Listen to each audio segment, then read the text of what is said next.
Today, in this video, I'm going to explain how to download Palworld on PC. From the PC, open the browser, then search for Steam. Then click on first website link. Then click on install Steam. Then click on install Steam. Then go to download file location and click on it. Now click on file, next, next, install, next and finish. Open the app and sign in with your account or create a new account. From the search bar, type and search Palworld.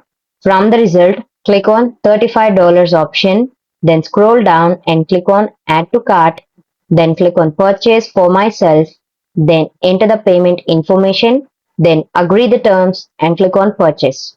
Now go to library from top left, then press the download icon of Palworld, then click install button and accept.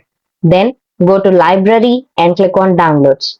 After download, click on play to play the game, then click on start game. Then click on create a new world and enter the name.